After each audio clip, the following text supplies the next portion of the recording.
Hello, my name is Mallory Jenna Robinson. Join me on A Hateful Homicide, a true crime podcast dedicated to telling the stories regarding the murders of transgender, gender non-binary, and gender diverse community members in the United States and abroad.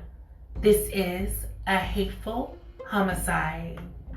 911, what's your emergency? Yeah. A transgender woman has been shot and killed in North Baltimore. Alpha?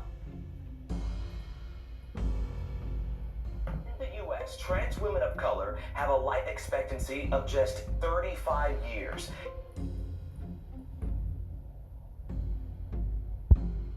This happens on a daily. Another one of my friends got killed right up the street from here. These cases are true. The victims are real, and their voices matter. This is A Hateful Homicide.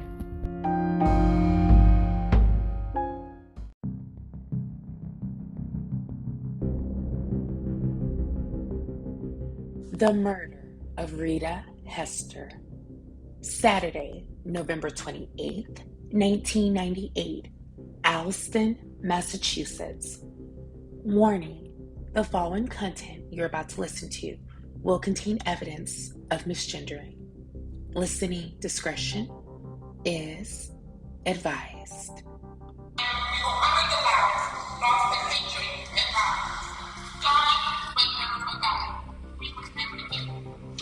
Well, the Transgender Day of Remembrance started after the murder of Rita Hester, who was a transgender woman of color.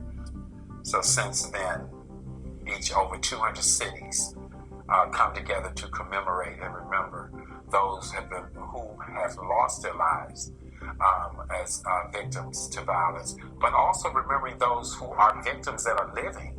And now we draw at least somewhere between 250, 300 people every year. Really, when I think about, we're talking about Transgender Day of Remembrance, and I'm talking about being a transgender woman and being a victim of violence is that until, and this is just, I'm very passionate about this and it's always moving, until we set an example, until we become somewhat of a protected community or protected species, like endangered, because this is what we are right now, and this way it looks like in society, and we need to be protected. I think when you allow members of the community to get away with murdering and assaulting transgender women constantly, then you tell them that it's okay, and this is a population that we don't care about. But it's just like people in the community don't support us, so we need to do what we can as a community and protect ourselves. And I think we do a fine job, but some people just don't have love for this population of people. I tell folks that I'm not afraid to say that, first of all, I came out when I was like 9 or 10 years old, and I was in a very despairing situation with a family, religious family. It was not accepted, went through a lot of trauma, and at 13 or 14, I was actually literally homeless, and I was forced out into the world of survival. And I'm not afraid to ever say that, yes, substance abuse, doing commercial sex work, which is prostitution, I use it in such a light way, and it's substance abuse, and being homeless is a part of my history. And I think that because of my rich history in terms of my experiences, it has afforded me the ability to be the best that I can be in terms of helping other people. And people need to understand that we are human and we're part of this community. And we're here to stay. It's Saturday, November 28th, 1998, just 2 days after Thanksgiving in the suburb of Boston, Massachusetts, Allison, Massachusetts. 34-year-old African-American transgender female Rita Hester had just gotten home from a bar around 6 p.m. that Saturday, and she was supposed to meet a really good friend of hers by the name of Brenda Wynn. The two had been friends for a long period of time. They had spent earlier that day watching some TV, watching figure skating on television, and the two had also played racquetball in Allison. And then the two were going to also later meet at Brenda's house around 4 o'clock to go to a bar together. Well, Brenda wasn't able to make it to the bar, but nonetheless, Rita did go to the bar from around her home. And the bar itself, which is no longer there, she went to the bar and she left, according to eyewitnesses, with two cisgendered white men. One Rita had known for a few years, and then the other she had not known. But nonetheless, witnesses saw those two leaving with Rita on the evening of November 28th, 1998. Well, around 6:20, just 20 minutes after leaving the bar, a noise begins to happen. This muffled, these screams, this panic of concern. Neighbors hear Rita screaming in fear of her life. They call the police, and the police get there, finding Rita stabbed 20 times throughout her entire body.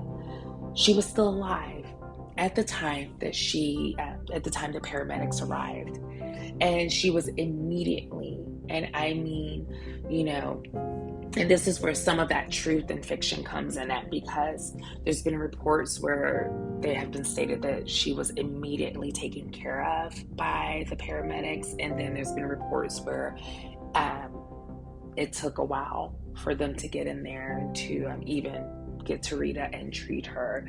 Some of this is also due to the area that Rita lived in. So of course we know this is the late 90s. A lot of areas, depending on where you're at, paramedics were definitely a little more suspicious. And then of course, when we think of the victim herself, a Black trans woman in her early 30s, it was just really, really such a shocking case. And so, as we go through this case, again, welcome my audience. Thank you all for being here with me this Saturday. And this episode, again, season 2, episode 6, the murder of Rita Hester, is going to be discussing the birth of a movement. And this movement is called the Transgender Day of Remembrance movement. As we know, this is the month of November, and today is Transgender Day of Remembrance.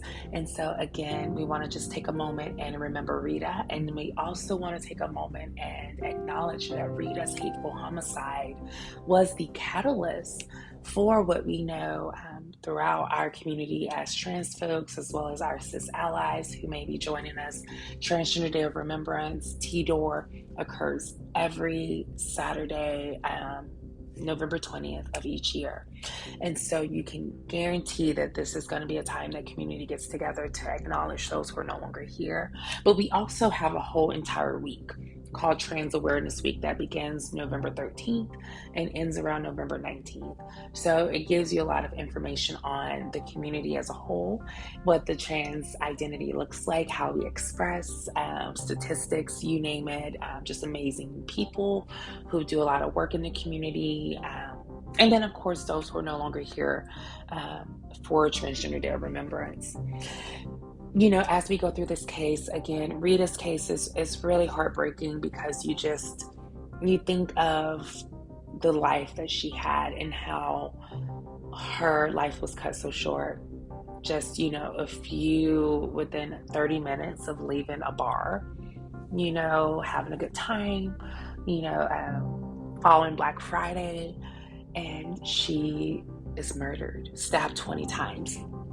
The interesting thing, about Rita's case is that when you go through the crime scene, and we have to really delve into that, because unfortunately Rita's case still remains unsolved to this day. You're looking at almost 25 years and there's still no justice for Rita.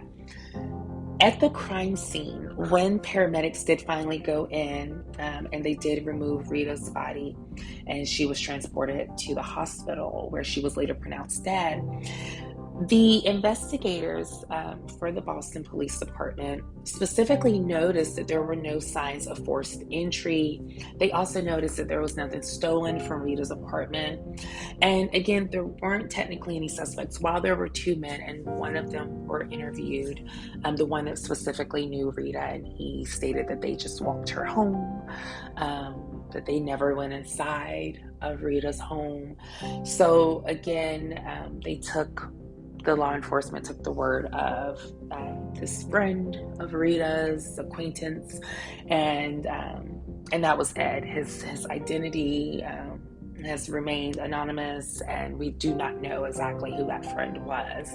And because of the nature of the crime, the violence, he has decided to, of course, continue his anonymity. So it's very important that we respect that and honor that, but at the same time acknowledging that we do not know the full scope of this friend's involvement. So we're just not quite sure where that stands, but nonetheless, Rita's case is still unsolved, and it's just really important to go back into that day, that Saturday, November 28th, the birth of a movement. And again, I want to give you all again this idea of Transgender Day of Remembrance and the goal, as we heard in the beginning, that the case with Rita stems, it catalyzed the Transgender Day of Remembrance movement. It's very important that we understand what is Transgender Day of Remembrance.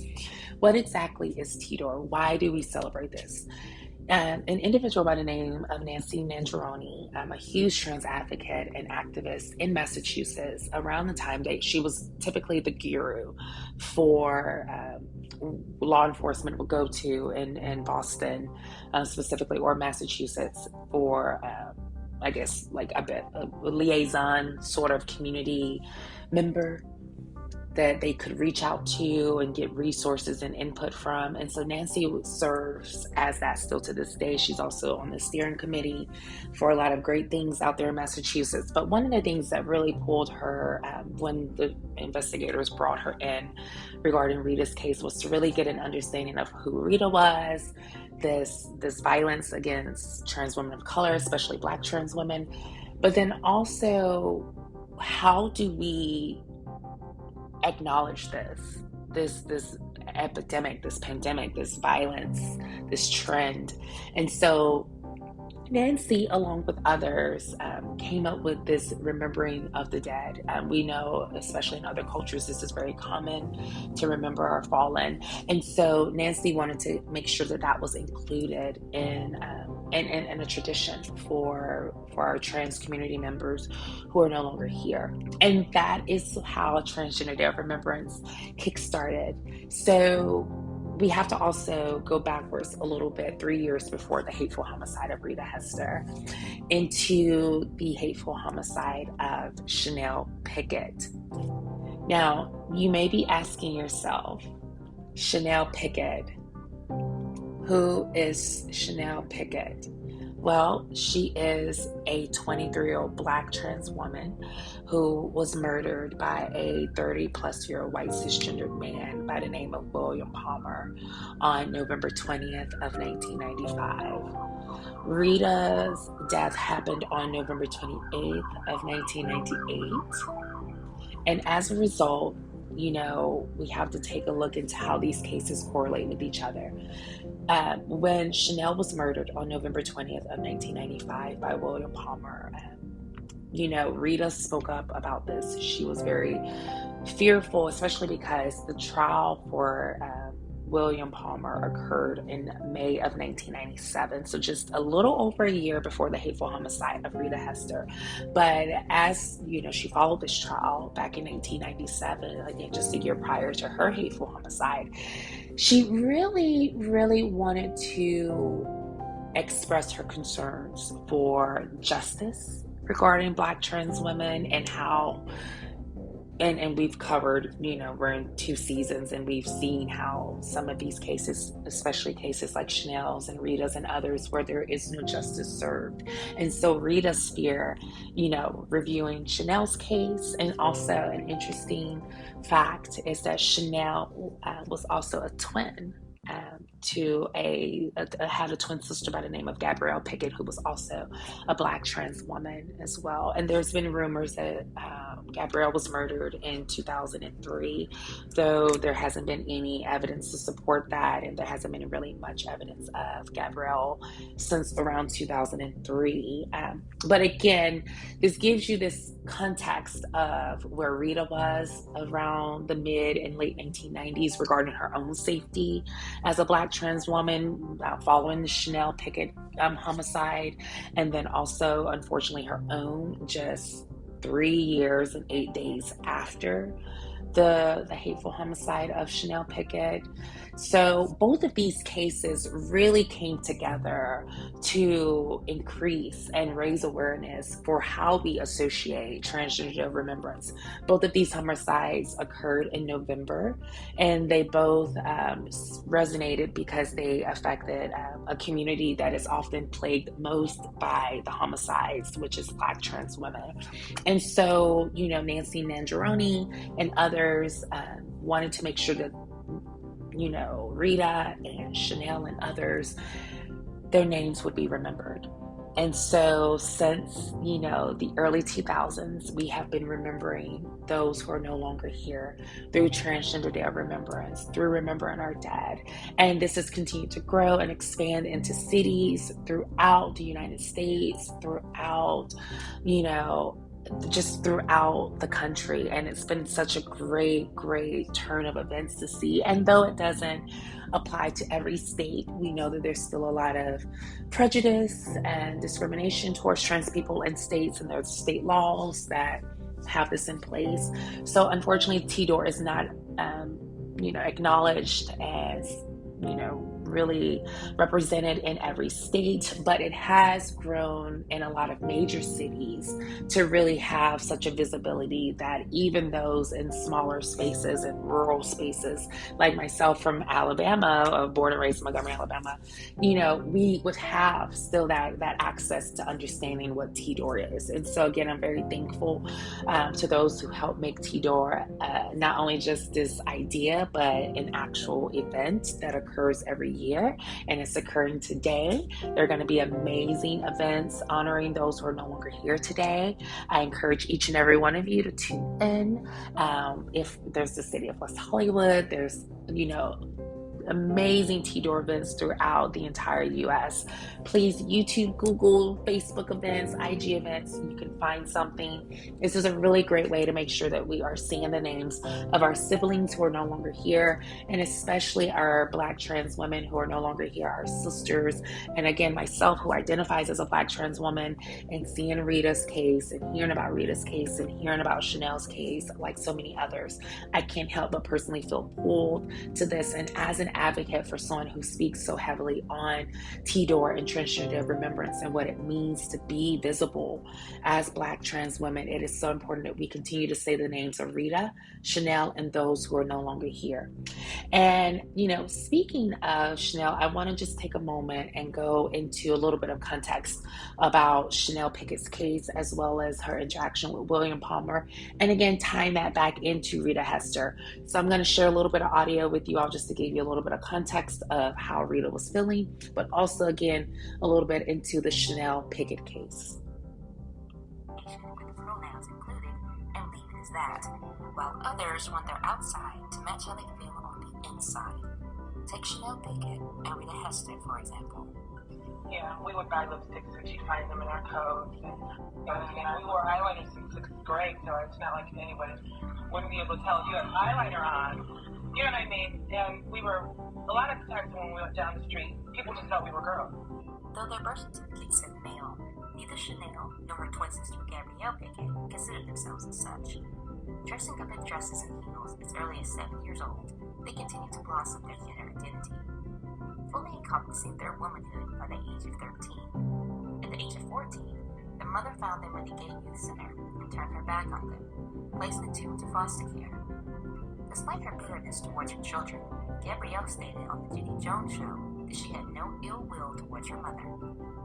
Without their mother, however, the twins decided to go into high school as young women, and for a time, they were popular. But their foster mother told their principal their assigned gender, and soon the word spread. Once they'd gotten around the school, the two were bullied harshly. The pair took up short-term jobs in order to save up for sex change operations. They began hormone therapy when they were around 20. Somewhere down the line, the two landed a job for 81X, a telephone company that served most of New York from 1984 to 1997. They worked in their sales department in Marlborough, Massachusetts in 1995. They were then transferred to Braintree. After a month, Chanel switched to the MIS department, and soon she felt like she was in high school again.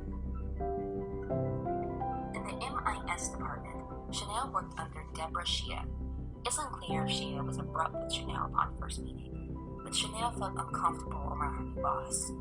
Eventually, Shea began to negatively state that Chanel was a pre-op transgendered woman. She spoke to Shea's supervisor, but she sided with Shea.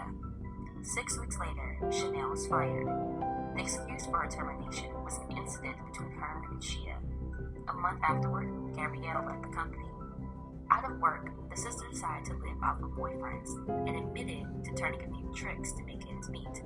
They frequented gay bars in the Boston area, and this is where they met William Palmer. William Palmer was a 35-year-old computer programmer who frequented well-known gay and trans hangouts such as Jackie's and the Playland. The Playland is where he was introduced to the Pickett twins on November 20th, 1995. The three of them hit it off immediately. Chanel at one point told Gabrielle that she thought Palmer may want a relationship with her. They went back to Chanel's place and smoked crack together, but when Palmer couldn't convince Gabrielle to engage in a threesome with them, he and Chanel left to go to his place. His roommates will recall that he arrived at 3 or 3:30 a.m. At 5 a.m., they awoke to sounds of a struggle and an unfamiliar voice shouting religious epithets. Palmer shouted at her to be quiet, yelling that she would the house. In other reports, he says neighborhood. The commotion didn't end. Soon there were loud screams and continuous pounding on the wall. Palmer's roommates remember hearing a muffled voice, and it slowly diminished, and all was still. The roommates asked Palmer if everything was okay, and tried to get into his room, but couldn't. Palmer replied, "I've got a crazy bitch in here, but I've got it under control." The next morning, Chanel was unresponsive in Palmer's bedroom. While Palmer and his roommates talked and debated on what to do, no one called medical attention for Pickett. Sometime around lunch, Palmer called his lawyer, who called the police. Palmer was arrested and charged with first-degree murder, but the defense argued that he didn't know Chanel was pre-op when they met. The defense continued that Chanel flew into a cocaine-induced rage where Palmer rejected her, yet witnesses testified that Palmer was a regular at gay bars. The medical examiner testified there were massive injuries to Chanel's throat, her face was beaten, and bedding may have been stuffed down into her throat. The examiner also concluded that the levels of cocaine found in her body were too low to have contributed to her death. Palmer himself stated that he hit Chanel and sat on her for 10 minutes before going to bed. The official cause of death was strangulation, and Palmer's trans panic defense lessened his verdict. He was found guilty of assault and battery on May 3, 1997, and sentenced to 2 years in prison. Out of the verdict, Gabrielle said, "This sends a message to anyone who dates a transsexual that they can beat the person up and it's okay. You can say you didn't know, you say drugs were involved, you can make up any excuse and get away with it." Somewhere in Allston, Rita Hester heard about the death of her fallen sister and said, "I'm afraid what will happen if Palmer gets out lately. It'll just give people a message that it's okay to do this. This is a message we cannot afford to send." 3 years later, Hester would be on the receiving end of that message. Found in her first-floor apartment on November 28, 1998, just 2 days shy of her 35th birthday, Rita Hester had been stabbed 20 to 25 times.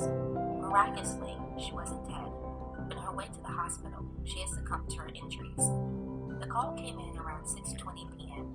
that there was a disturbance in her apartment. Nothing had been taken, and there wasn't any signs of forced injury. Whoever killed Rita has managed to get away with murder for 2 decades. Rita was out for 10 years.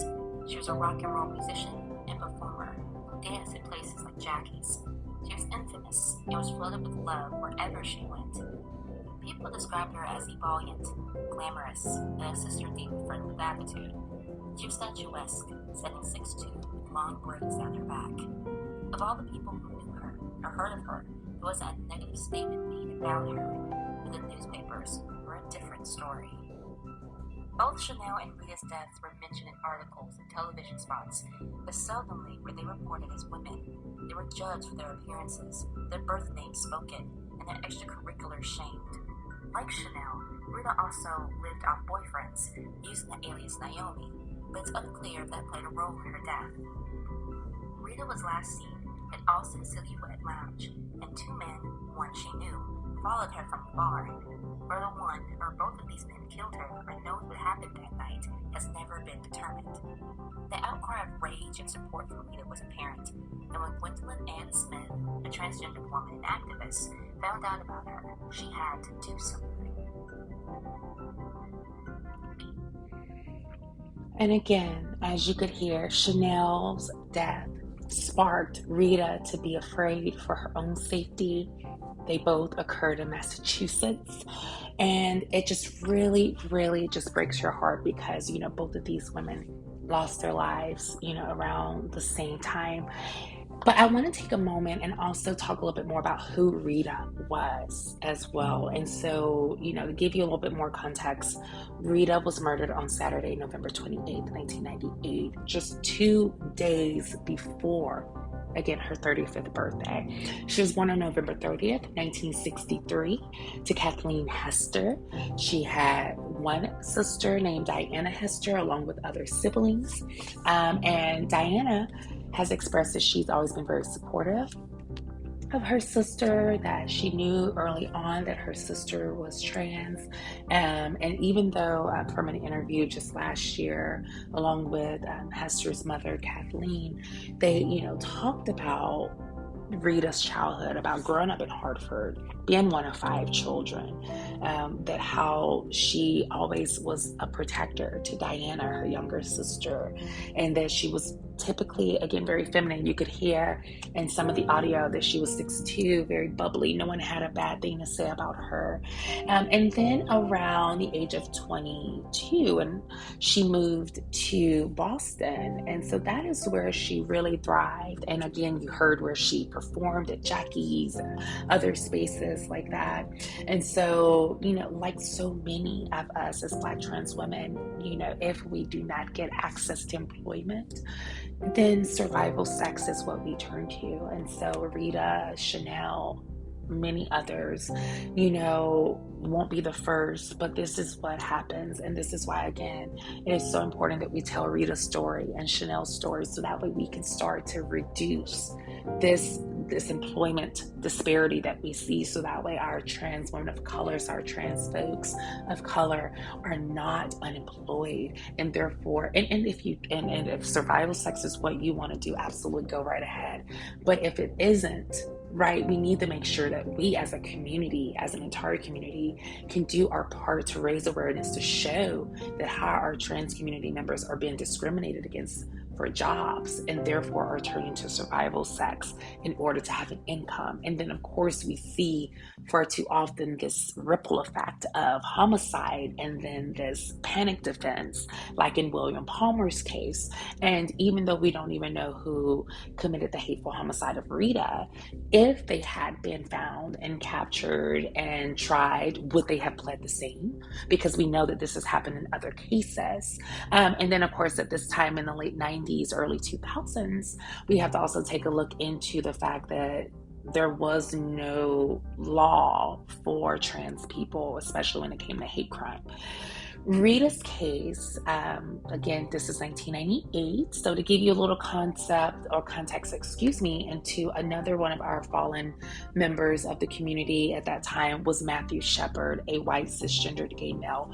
His case happened in October of 98, just about 6 weeks before the hateful homicide of Rita Hester. I bring this up because it was mentioned in a few articles comparing the two cases. And we've seen this often, right, when we think of cases of race and identity. And so Rita's case is no different. She identified as a Black trans woman. And unfortunately, her case did not garner the same attention in 1998 as Matthew Shepard's, a white cis gay man.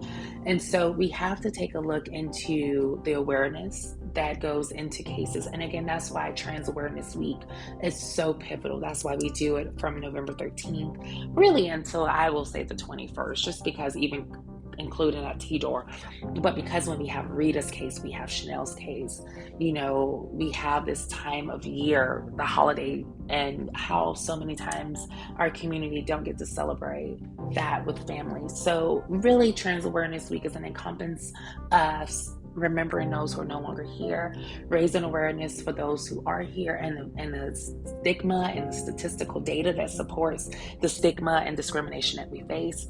All of that is part of Trans Awareness Week. And all of that is important as to why Rita's case became this birth of a movement, this trans awareness movement that we see that is still very much strong 20 years later, getting stronger every generation, like myself and others after Rita, who are here to continue to make sure that our stories are being told, that the voices are being told, and that awareness is being made. So again, just giving you all a little bit of context into that. She was just 2 days shy. She would have turned 35 that Monday, the 30th.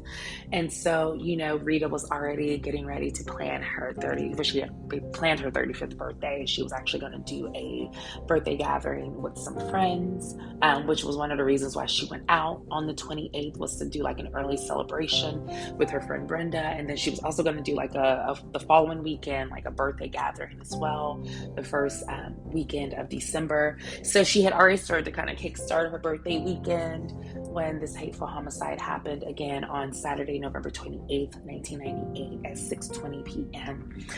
And as we, you know, again, go into this case a little bit more, you take a look into the response time. I mentioned earlier about these disparities and the support of Rita's care. Was she provided the adequate care that she so desperately needed?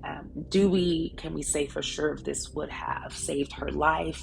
We cannot, right? 20 stab wounds is very, very traumatizing to the body. So we can, you know, speculate that, you know, she may have still passed. But regardless, we still have to factor in the fact that Rita, according to some witnesses, laid there bleeding out for quite a period of time. And the 911 call came in around 6:25 p.m. So really just within a few minutes of hearing the commotion, the violence that was ensuing. And then, of course, when authorities do finally enter the home, and from what we understand from some witnesses, the back door was opened.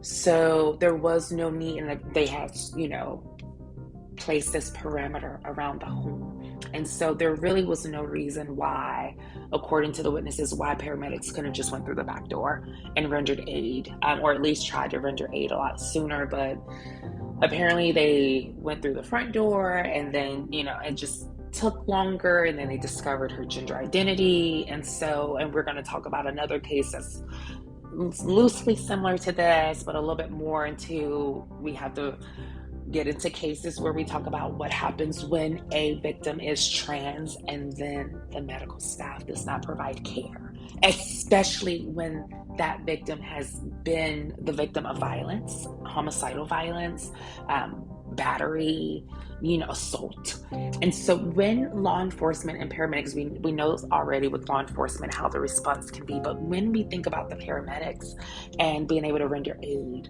is that being applied to those who are members of the trans community?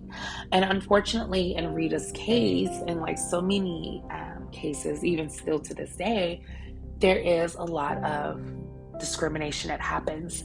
There are some medical practices that practice religious reasons as to why they don't render aid to people. And so, there's a lot of factors that go into that, but nonetheless, we do know based on a couple of those witnesses that Rita laid bleeding. She was still alive when she was discovered. There was blood everywhere throughout the entire living room and kitchen. Though, again, there was nothing stolen. But again, she made her life in Boston. She loved to perform at Jackie's. She had traveled to Greece before. She had a cat and a boa constrictor. She was also known for just not being the tidiest person, so her home was sometimes in a disarray. And then she just, lived on the first floor in her apartment on Parkville Avenue, and again in the Boston Allison's neighborhood. And so she had a really good friend, Brenda Wynn, who was just such a big support, and they had just, went and had a good time earlier that day, watched some television, figure skating. They had also went and played some racquetball, and we're going to go out and just do some dancing on a Saturday night to celebrate Rita's 35th birthday. And then, of course, as we know, Brenda wasn't able to make it. There were two cis white men who accompanied Rita back to her home. And then, as I mentioned earlier, one of the men had mentioned that they just walked Rita to her door. They never went inside. So then the theory would be that Rita was basically ambushed. If there was no forced entry, if they were not the ones who went into the home with her, then the killer must have either came in through the back door prior to Rita's arrival, or either arrived as Rita arrived. Based off of the ear witnesses, neighbors who also heard what was going on, it apparently sounded like Rita was surprised. So again, that could be interpreted as the door being kicked in, even though neighbors didn't hear a door being kicked in. They did hear, muffles and a lot of movement in the unit and screaming, but they did not necessarily hear a kicking of either door. So again, the most logical assumption would be that Rita came home. If we go off what her friend said, that Rita was dropped home by these two men, she walks into her home where she's ambushed and stabbed 20 times. She's ambushed. Again, remember, Rita stands at 6'2". So we have to also factor into the likelihood of someone being able to just intimidate, but then also being able to just take down Rita on their own. So again, there is also an added element of more than one person being involved in this hateful homicide. And that is where it ties back into those two men, right? And then going back into what we mentioned earlier, and this is very important. And I know sometimes my audience, we get a little touchy about race, but this is why I always preface with racial identities, because it's so important to understand how all of these intersectionalities tie into who we are as people, also how we're treated, and even in cases how justice is served. And so again, some of the speculation, even from some witnesses, have been that the two men who brought Rita home were the actual killers, and because they are white cis men, that is very similar to William Palmer's case, where the charges would be reduced, and or if they would even be found guilty. So that is kind of a little bit of speculation that has happened within these 20 years of the hateful homicide of Rita Hester. But, again, as we just think about this case, and we've talked about this, it's so important to really understand what our community has been through, and what we continue to go through. And that's why it's so important that we continue to raise awareness this month of November, with Trans Awareness Week, with Transgender Day of Remembrance, remembering Rita, Chanel. Also acknowledging just, in a few days, in 10 days, it will be Rita's birthday. She would have been 58. And so, again, I just want to get ready we're going to prepare to conclude this case in just a moment. But I wanted to just give you all this idea of how Rita's case helped birth this movement of awareness, of the violence, of the trauma that trans and gender non-conforming and gender expensive and intersex and indigenous people, and that we all go through based on intersectionalities, on how we identify. And at any moment, at the snap of a finger, your life can be taken just simply for being who you are. Rita walked into her home that evening, that fall evening, just a few days after Thanksgiving, just a couple of days before her birthday in November 1998, when she was brutally stabbed 20 times throughout her entire body, laying on the floor for 30 minutes, bleeding out before paramedics ultimately was able to get her to the hospital, where she was pronounced dead at 7:30 p.m. Eastern Standard Time on Saturday, November 28th of 1998 in Allison, Massachusetts. I also just want to take one last moment and give you all a context of just how Rita's death really impacted her family and the community. So I'm just going to share like a brief little clip from that, and then again we'll prepare to conclude.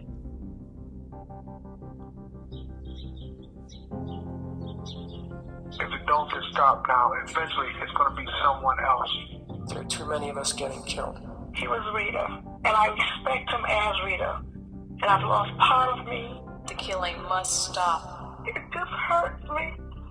So I think about him all the time and cry every day. It's such a great loss to me. I can't even hardly explain it. It's such a big loss that they can hardly explain it. The voice of Kathleen Hester, Rita's mother. Still, 23 years later, she's still very much distraught and heartbroken by the death of her daughter, who also, took references from Rita Garbo. So again, mother, sister, queen, legend, the amazing woman who catalyzed this movement, Miss Rita Hester. We remember you. Yesterday, today, tomorrow, forever and always. Born November 30th, 1963, and has been resting on since November 28th, 1998. Again, my name is Mallory Jenna Robinson, your host. Thank you all so much for tuning in to this episode of A Hateful Homicide. Please follow us on Instagram at A Hateful Homicide. You can follow me at Mallory Jenna 90. Please also listen to us on Apple Podcasts, Anchor, Spotify. And then you can also use the hashtags A Hateful Homicide, True Crime Podcast, Transgender Awareness, Trans Woman, Suspenseful Saturdays. Again, thank you so much. Please take a moment of silence and remember those who are no longer here. If you know someone of the community who's trans, if you are just learning about TDOR today, take a moment and remember Rita and those who are no longer here. And please help us continue to raise awareness so that way these murders can begin to stop. Thank you for tuning in, and stay tuned for next Saturday at 12 p.m. Pacific Standard Time. Thank you and enjoy the rest of your day.